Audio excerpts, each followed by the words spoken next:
মেসির মতো দুর্দান্ত ফ্রিকিকে গোল করে আলোচনায় রোনান সুলিভান। তবে শুধু একটি ফ্রিকিক গোল করেই থেমে থাকেননি। পাকিস্তানের সাথে ২-০ গোলের জয়ে জোড়া গোল এসেছে তার পায়ে। দুর্দান্ত সূচনার পর তিনি শুধু এই জয়ে উচ্ছ্বাসিত নন, এবার তার লক্ষ্য যে ভারত। এমনভাবেও কেউ প্রতিপক্ষকে নিয়ে কথা বলতে পারে, সেটা হয়তো তাকে না দেখলে জানাই যেত না। সরাসরি বলেছেন ভারতের কথা, পাকিস্তানকে হারিয়ে যেন এক প্রকার হুমকি দিয়ে রাখলেন ভারতকে। মালদ্বীপে চলমান ২০২৬ অনূর্ধ্ব-২০ সাফ চ্যাম্পিয়নশিপে দারুণ সূচনা করেছে বাংলাদেশ।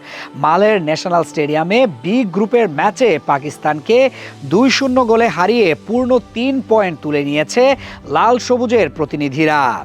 ম্যাচের নায়ক যুক্তরাষ্ট্র প্রবাসী তরুণ ফরওয়ার্ড রোনান সুলিভান, যিনি অভিষেক ম্যাচেই জোড়া গোল করে নজর কেড়েছেন। পুরো প্রথমার্ধ জুড়ে বল দখল ও আক্রমণে এগিয়ে ছিল বাংলাদেশ। ইব্রাহিম নেওয়াজ ও মোরশেদ আলীদের গতিময় খেলায় চাপে পড়ে পাকিস্তান। তবে শেষ মুহূর্তের দুর্বলতায় গোলের দেখা পায়নি দলটি, ফলে বিরতিতে যেতে হয় গোলশূন্য সমতায়।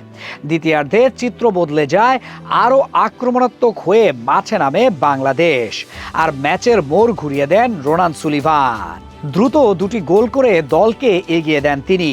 এরপর পুরো ম্যাচে নিয়ন্ত্রণ ধরে রেখে সহজ জয় নিশ্চিত করে মার্ক কক্সের শিষ্যরা। এদিকে এমন জয়ের পর এবার দুর্দান্ত পারফরমেন্স করা রোনান সুলিভান যেন একরকম হুমকি দিয়েছে ভারতকে। গ্রুপে নিজেদের পরের খেলাই তো তাদের বিপক্ষে।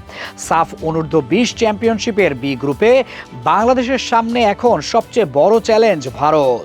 আগামী ২৬ মার্চের এই ম্যাচটি জিততে পারলেই গ্রুপ চ্যাম্পিয়ন হয়ে সরাসরি সেমিফাইনালে জায়গা করে নেবে লাল সবুজের যুবারা। পাকিস্তানের বিপক্ষে দুর্দান্ত জয়ের পর আত্মবিশ্বাসে ভরপুর দল। ম্যাচ শেষে নিজের অনুভূতি প্রকাশ করতে গিয়ে নায়ক রোনান সুলিভান জানালেন, দল এখন আরও বড় লক্ষ্য নিয়ে এগোতে চায়। তিনি বলেন, এটা ছিল অসাধারণ একটি ম্যাচ। জয় পেয়ে আমরা খুব খুশি, তবে আমাদের লক্ষ্য এখানেই শেষ নয়। পরবর্তী ম্যাচে আমরা ভারতকে হারাতে চাই এবং শিরোপার পথে আরও এক ধাপ এগিয়ে যেতে চাই। যুক্তরাষ্ট্রের জন্ম ও বেড়ে ওঠা, তবু হৃদয়ে বাংলাদেশ। ম্যাচ শেষে সেই আবেগটাই যেন সবচেয়ে বেশি ছুঁয়ে গেছে সবাইকে। মাঠে লাল সবুজের পতাকা হাতে সমর্থকদের সঙ্গে উচ্ছ্বাস ভাগাভাগি করে নিয়েছেন রোনান ও ডেকলান সুলিভান। এক অনন্য দৃশ্য যা বলছে তাদের শিকড়ের গল্প। রোনান ও ডেকলানের বাবা আমেরিকান, মা জার্মান, তবে তাদের নানু বাংলাদেশি, আর সেই সূত্রেই বাংলাদেশের সঙ্গে গভীর এক আত্মিক সম্পর্ক গড়ে উঠেছে এই দুই ভাইয়ের। সেই টান থেকেই আজ তারা গায়ে তুলেছেন বাংলাদেশের জার্সি, লড়ছেন লাল সবুজের স্বপ্ন নিয়ে।